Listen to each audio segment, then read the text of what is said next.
In 43 AD, Rome invaded southeastern Britain.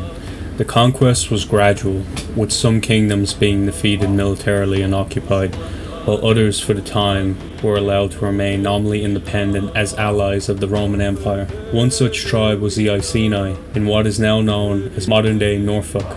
Their king, Prothotagus, secured his independence by leaving his lands jointly to his daughters and to the Roman emperor in his will. But when he died in 61 AD or shortly before then, his will was ignored by the Romans. They seized his lands and violently humiliated his family. His widow Boudica was flogged along with her daughters. When the Roman governor of Britain, Gaius Suetonius Paulinus, was campaigning on the island of Mona, modern-day Anglesey, North Wales, many of the British tribes revolted, including the Iceni, led by Boudica. The Iceni joined with their neighbours, the Trinovants, whose former capital, Camulodunum, modern-day Colchester, was now a colony for Roman veterans. The rebels descended on Camulodunum and destroyed it, killing all those who could not escape. Boudica and her army headed for Londinium, modern-day London. So did Gaius Suetonius Paulinus and a small portion of his army. But arriving ahead of the rebels, he concluded he did not have the numbers to defend the city and ordered it to be evacuated before it was attacked. The rebels burned it to the ground and every inhabitant who could not get away was killed. Meanwhile, Boudica's army continued their assault in Verulamium, modern-day St. Albans. Suetonius regrouped his forces. According to Tacitus, he mustered a force, including his own Legio XIV Gemina, parts of the 20th Cavalry of Victrix, and any available auxiliaries, a total of 10,000 men. A third legion, 2 Augusta, near Exeter, failed to join him. A fourth, 9 Hispania, had been defeated trying to relieve Camulodunum.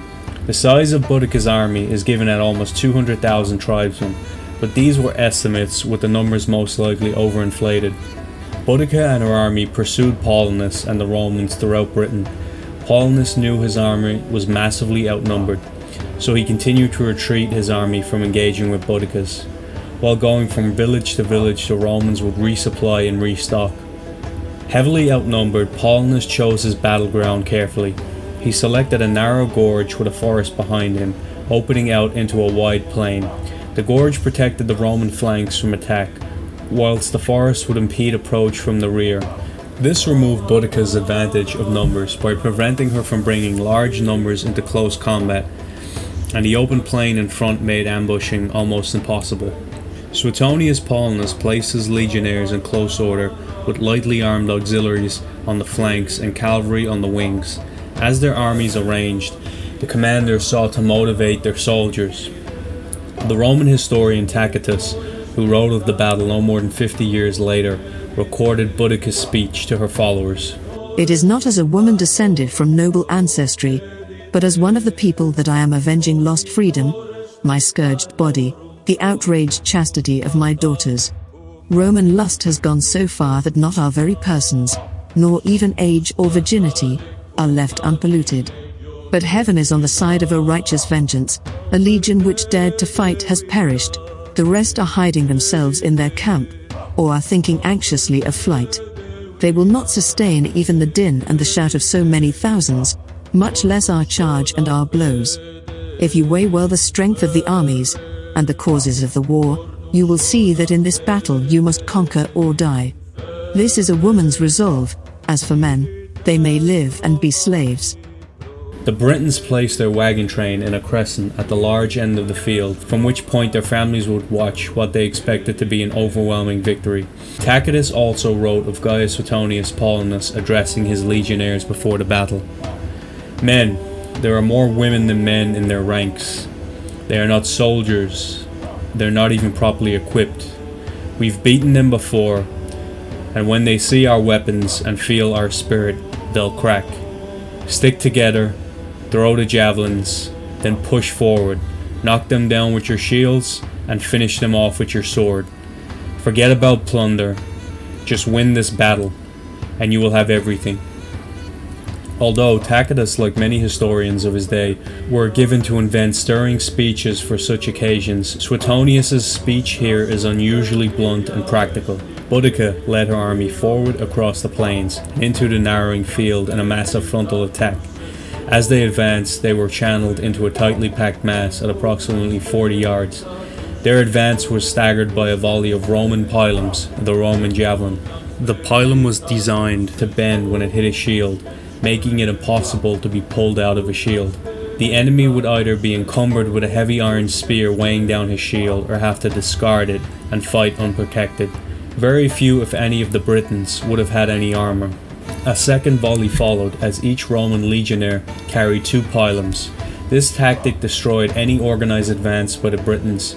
With the Britons in disarray, Suetonius ordered his legionnaires and auxiliaries to push forward in the standard Roman wedge formation, creating a front line that took the appearance of the teeth of a handsaw. With their superior discipline, the Romans were able to continue fighting as fiercely as ever, with a clear advantage in armour, weapons, and discipline. This gave them a decisive edge in close quarters, fighting against the tightly packed Britons. The Roman cavalry, spears extended, then entered the fray. The cavalry also attacked the Britons from the flanks as the Roman infantry advanced through the centre. As their losses mounted, the Britons tried to retreat, but their flight was blocked by the ring of wagons and they were massacred. The Romans not only killed the warriors, but also the women and children, and even the pack animals. Tacitus says that according to one estimate, 80,000 Britons fell compared to only 400 Romans. After the battle and the defeat of the Britons, Boudica is said by Tacitus to have poisoned herself. Another account by Gaius Dio says Boudica fell ill and died and was given a lavish burial. Paeonius Postumius, the commander of the Second Roman Legion, who refused to join the battle and aid Paulinus, committed suicide by falling on his sword after he heard of the victory.